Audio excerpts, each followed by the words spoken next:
Assalamualaikum warahmatullahi wabarakatuh. Apa kabar semuanya? Semoga sehat selalu.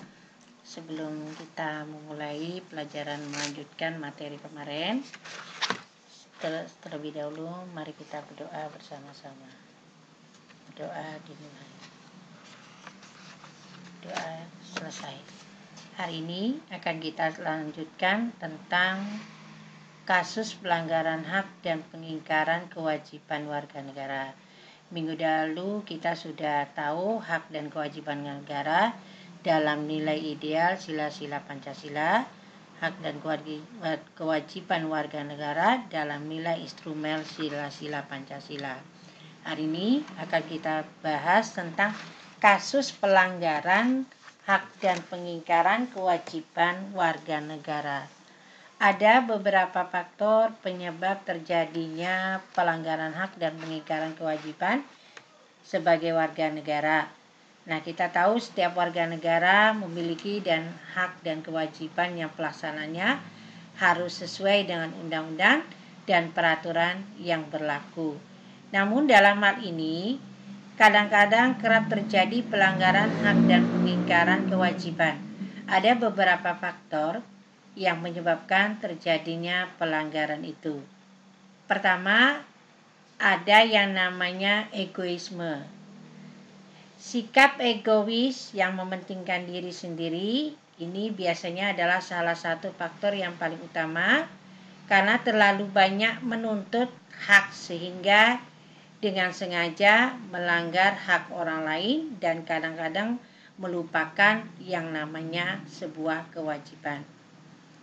Yang kedua, rendahnya kesadaran berbangsa dan bernegara yang menimbulkan berbagai penyimpangan. Ini bisa terjadi disebabkan karena ada kontaminasi paham kelompok tertentu yang kadang-kadang bertentangan dengan falsafah negara.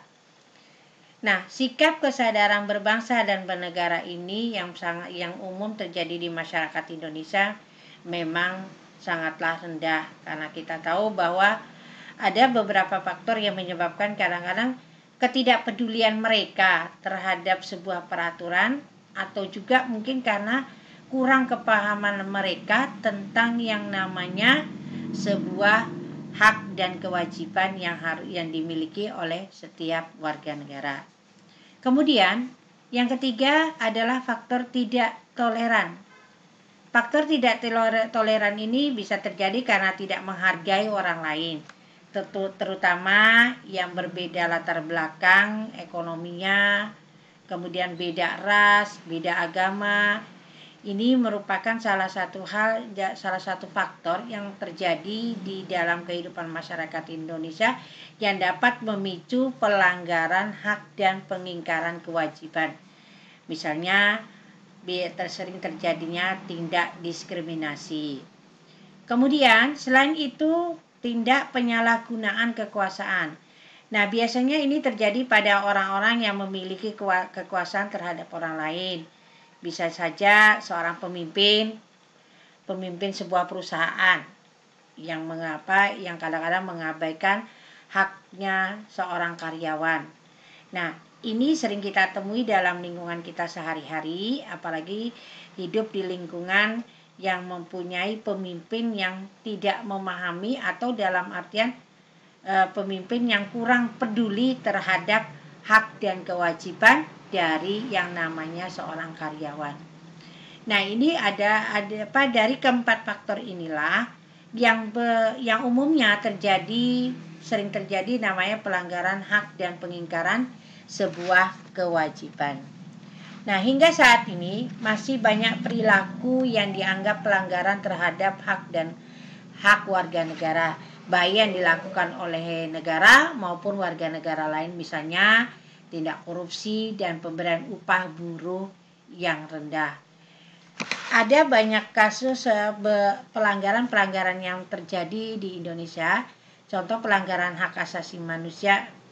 Pertama, contoh yang sering kita lihat, peristiwa penculikan para aktivis politik yang terjadi pada tahun 1998. Ini contoh pelanggaran hak asasi warga negara. Nah, terjadinya pembunuhan di berbagai lingkungan masyarakat. Nah, kasus-kasus pelanggaran yang terjadi dalam kehidupan masyarakat Indonesia ini menjadi sebuah cerita tersendiri.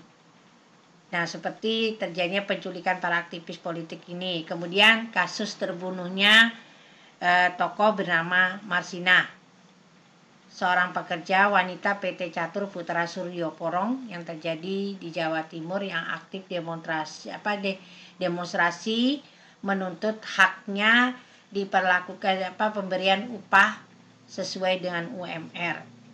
Nah, selain itu, kasus terbunuhnya wartawan Udin dan Harian Umum Bernas 1996 yang terjadi di Jogja. Kemudian ada peristiwa Trisakti dan Semanggi tahun 1998. Kemudian kasus bom Bali tahun 2002. Nah, contoh kasus pelanggaran HAM itu banyak sekali terjadi di lingkungan masyarakat, baik yang ada di lingkungan keluarga, juga ada di lingkungan sekitar kita.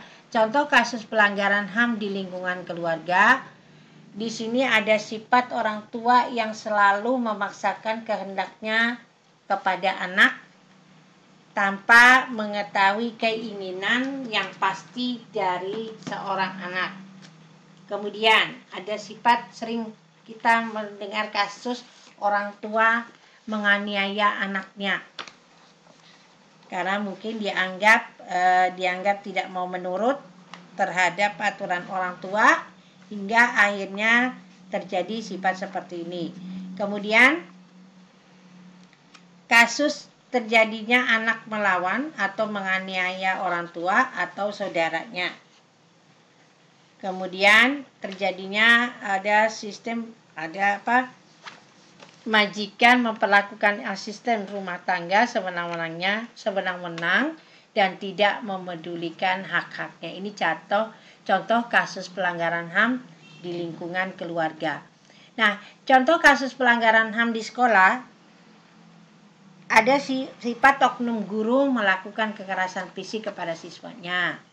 Kemudian sering kita dengar oknum siswa senior melakukan tindak kekerasan fisik dan mental kepada juniornya. Kemudian siswa sering melakukan tawuran pelajar dengan teman sekolahnya ataupun dengan siswa dari sekolah yang lain. Nah, kemudian contoh kasus pelanggaran HAM di masyarakat yang umumnya kita temui, pertama pertikaian antar kelompok atau antar geng. Pernah terjadi antar suku atau konflik sosial dan antar daerah. Kemudian contoh penculikan bayi dan anak kemudian diminta tebusan atau dijual kepada orang lain.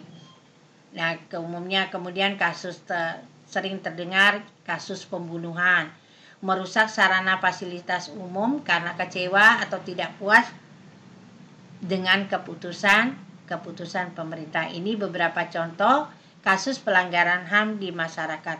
Nah, di dalam masyarakat sering ditemukan adanya pengingkaran kewajiban. Salah satunya yaitu melakukan pelanggaran hukum, misalnya pelanggaran tertib lalu lintas. Nah, seperti mengendarai kendaraan bermotor tanpa surat izin mengemudi atau SIM. Kemudian melanggar rambu-rambu lalu lintas dan tidak menggunakan helm. Ini juga termasuk ini adalah kasus tentang pengingkaran sebuah kewajiban. Nah, apa tindak yang biasa ditemukan, penanganan yang dilakukan oleh pemerintah untuk mengatasi hal-hal yang seperti ini?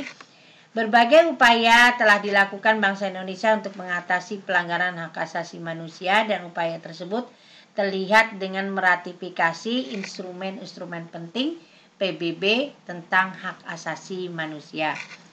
Nah, pada pasal 1 angka 6 Undang-Undang Nomor 39 Tahun 1999 tentang HAM, di situ dijelaskan bahwa pelanggaran HAM merupakan perbuatan individu atau kelompok yang sengaja maupun tidak.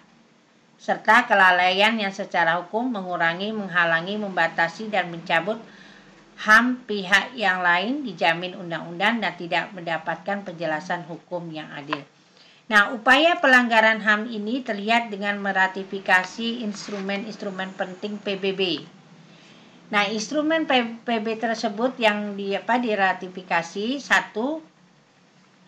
Konvensi melawan penyiksaan dan perlakuan kejam lainnya termasuk perlakuan merendahkan hak hukum. Ini adalah instrumen PBB yang berhubungan dengan penanganan pelanggaran hak dan pengingkaran kewajiban warga negara.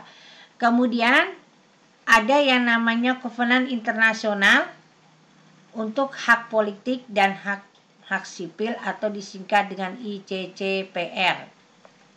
Kemudian Konvensi Penghapusan Segala Bentuk Diskriminasi Terhadap Wanita atau disebut dengan CERD, disingkat dengan CERD.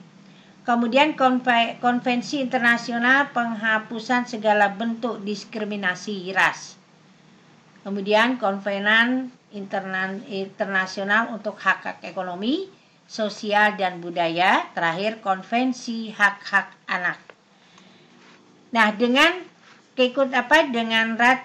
ratifikasi tersebut, negara wajib melakukan ada beberapa hal. Pertama, melindungi HAM melalui penjaminan perlindungan dan pencegahan segala bentuk pelanggaran. Kemudian, menghormati dan memajukan HAM melalui regulasi, kebijakan atau peraturan yang tidak bertentangan dengan nilai, norma, dan aturan hukum HAM. Kemudian, bagian C, memenuhi HAM melalui pengalokasian anggaran, penyusunan program, dan perbuatan kebijakan dalam konteks menjamin pemenuhan HAM.